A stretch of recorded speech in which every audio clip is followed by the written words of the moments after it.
नमस्कार दोस्तों, भानगढ़ का किला भारत की सबसे हॉन्टेड जगहों में से एक माना जाता है भाई।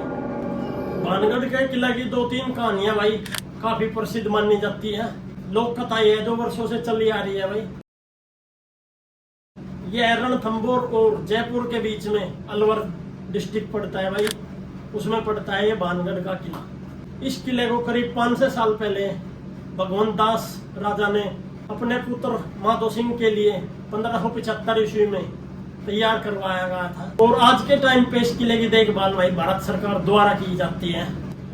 किले के चारों ओर भारतीय पुरातत्व सर्वेक्षण ASI की टीम मौजूद रहती है भाई, और साथ में इनके स्थानीय पुलिस या फिर भी आर्मी का बंदा तैनात मिलता है। पुरातत्व विभाग ने भाई यहाँ पे एक अलर्ट जारी किया है। सूर्यास्त के बाद इस किले में एंट्री वर्जित है, इसमें कोई नहीं जा सकता भाई।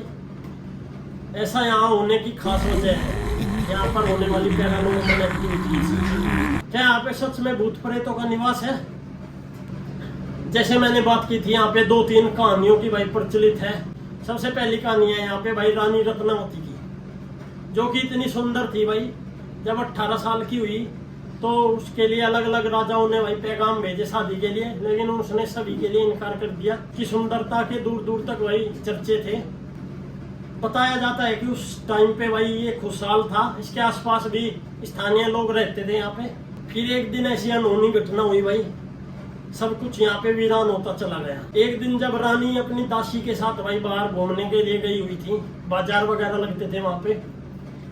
बताया जाता है कि एक वहां पे तांत्रिक था, सिंधिया नाम का तांत्रिक। उसकी सुंदरता को देख के भाई इसका कायल उठा, और भाई उसने इसको कैसे भी हासिल करके अपना बनाने की कोशिश में लग गया भाई। इसको पता था कहाँ पे राजा और कहाँ पे तांत्रिक, कोई भी भाई तुलना ही नहीं थी इन दोनों की। तो तांत्रिक अपना दिल रानी को दे बैठा था, तो उसने रानी को हासिल करने के लिए भाई जो उसके पास था वही उपाय किया, तंत्र विद्या, काला जादू। दिन जब दासी रानी के लिए भाई बालों में तेल वगैरह लगाने के लिए वो लेने गई थी बाजार में, तो वो तांत्रिक उस दासी को पकड़ लेता है और उसकी बोतल वगैरह देखता है और उस पर जादू कर देता है। रानी इस चीज को नोट कर लेती है, वो कैसे भी करके देख रही होती है उसको। जब रानी के पास दासी आती है तो रानी पूछती है भाई कि कौन मिला था, तो ऐसे ऐसे सब बता देती है कि ऐसे सिंधिया तांत्रिक मिला था। रानी समझ जाती है कि कुछ ना कुछ दाल में काला है भाई, या फिर पूरी दाल ही काली है। तो वो उस बोतल को पत्थर पर पटक कर मार देती है। पत्थर काफी बड़ा होता है साइज में। काला जादू है जो वो पत्थर पे हो जाता है और वो तांत्रिक की तरफ लुढ़कता हुआ चला जाता है भाई, और वो जाके तांत्रिक के ऊपर गिर जाता है। तो इस तरह से तांत्रिक की मौत हो जाती है। बताया जाता है कि तांत्रिक ने भाई वहाँ पे श्राप दिया था उन लोगों को, और उसके बाद वहाँ पे भीषण युद्ध हुआ या क्या हुआ भाई, वहाँ पे काफी सारे लोग मारे गए और रानी भी इसमें मारी गई। और आज तक वहाँ पे उन लोगों की आत्माएं वगैरह भटक रही है। फिर वहाँ से वो गांव वीरान होता चला गया भाई, जो गांव बसा हुआ था उसके आसपास, और महल भी वीरान हो चुका था। और आज तक भी वहाँ पे तरह तरह की आवाज सुनाई देती है, ऐसे लोगों का कहना है भाई। वहाँ पे किसी ने कहा हम किले में गए तो हमें थप्पड़ मारे गए,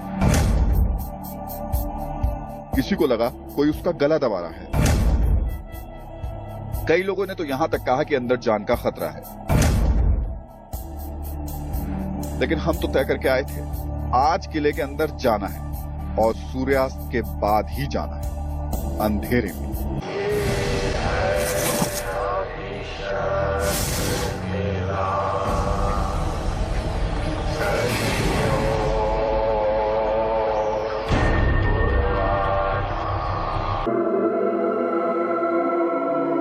बात करते हैं दूसरी कहानी की वजह। जिस टाइम राजा भगवंत दास भाई किला बनवा रहे थे, वहाँ पे एक बाबा बालकनाथ रहते थे। वो वहाँ पे तपस्या वगैरह किया करते थे।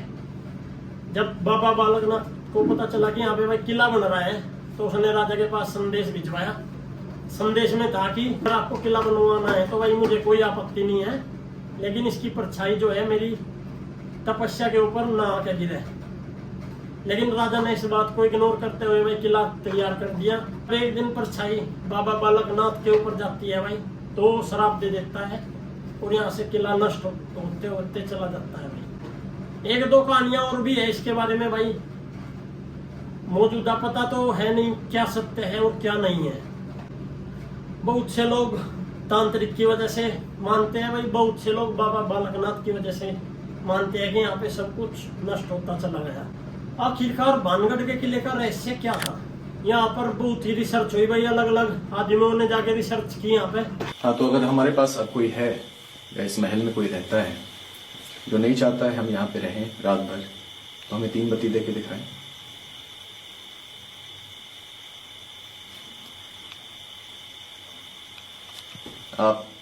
हम यहाँ से चले जाएंगे। मुझे पता है कि आप चाहते हैं कि हम यहाँ नहीं रहें।